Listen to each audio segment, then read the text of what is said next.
hello and welcome to the June edition of Bright Side of the Road. And right now, the Irish Cultural Centre at Hammersmith is so full that we can't get in. We're here at the Duke of Cornwall, round the corner on Fulham Palace Road.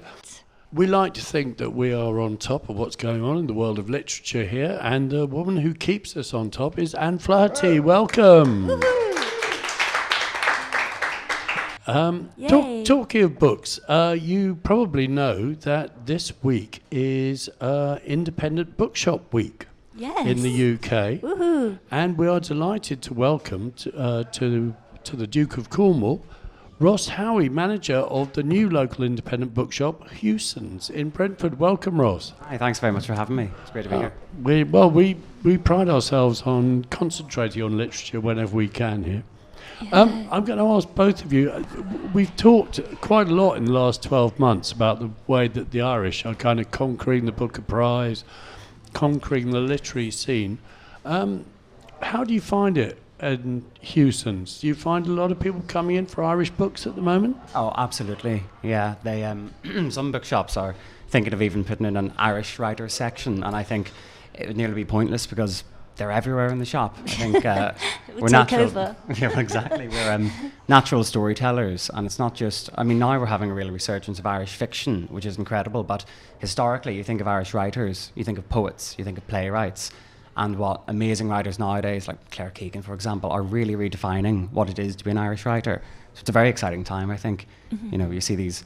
As you say, you know, Paul Lynch winning the Booker Prize last year. Mm-hmm. I think there were about 3 or 4 Irish writers on the long list for that as well. So at least, there really is a resurgence, and rightly so, because they're cracking writers, cracking books, really. So, nevertheless, it's independent bookshops are having quite a hard time. You know, Amazon is hoovering up everything in sight. You've been very brave opening a new independent bookshop in this day and age. It's interesting you say that as well, because I don't want to say we've bounced back fully from Amazon, but from 2016 to now to 2024, there's 25% more bookshops on your high street than would have been there. Wow. So we are doing something better. I think people are realising that there's a very different way of shopping, especially for books, especially for something you want to have in your hand. Yeah. You know, even something as simple as I was chatting to a fella the other night who ordered a book online, and it came and it was like 700 pages in this big fat tome, and he said, well, I'll never read that. If I had have seen it in the shop, I never would have bought it.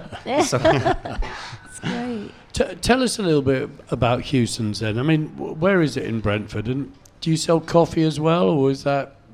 So, no, we don't. There's a fantastic coffee shop called Sam's across the road from us, so go get your coffee there and get your books from us. So we are part of the new development there that Ballymore have been doing, and Ballymore, you know... Irish company, and I have to say, and not sponsored by them, but they were great in when they're putting together this area. They're not just going for, you know, these really big companies, they're faceless companies that don't really care about the area. They've sought out independent shops like ourselves. Our neighbour is a fantastic woman. She grew up just a stone's throw from her shop now. She designs rugs and has a fantastic gift shop there. So, you know, they care about what's going there. It's really good. Yeah, they're really good, and we're thrilled to be there. Brentford has such a fierce character to it. It's got a real change in face now as well, with these big apartments going into it. But we see it, you know, a local bookshop, a local independent bookshop is really a linchpin in your community, I think. So I see it in my job, in our events that we'll put on, in our even just the stock that we have in there.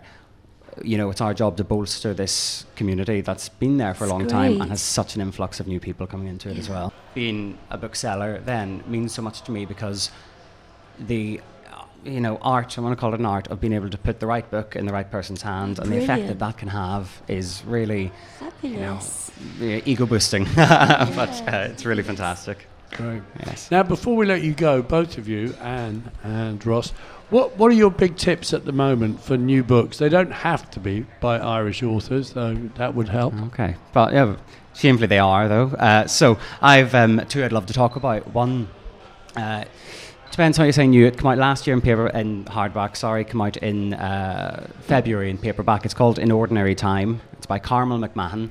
Now, I just think this is such an essential book for not just Irish people, but for anybody who's ever lived in a country that they're not from. So Carmel was born in Ireland. She left in the 90s to go to New York City, where she lived for 30 years. she came back just the tail end of the pandemic, and now she lives in County Mayo. So this book it's a hybrid memoir, so it tells her story, but also it tells a more general cultural story, I think, of Ireland as well. It goes in so much to intergenerational trauma, which the Irish are just experts at passing down, exactly. mainly through not talking about things, which is another reason why this book is so special, because it puts it there in words. And she does a fantastic thing where she relates it back. She divides the book into 4 sections, and the 4 sections are the 4 Irish pagan festivals throughout the year. So you have Imbolc, Bealtaine, Lunasa and Samhain. And it makes all of that, I don't know, again, we're talking about a young readership. That's something young people are, I think, really into now, a sort of revival in that ancient paganism. But it's a terrific book. It's a book that I wouldn't hesitate to put in anybody's hands when they come into my bookshop. It's just terrific. Great. And what have you got for us, Anne? Well, I wanted to mention, I've just finished reading Colm Tóibín's latest, which is called Long Island.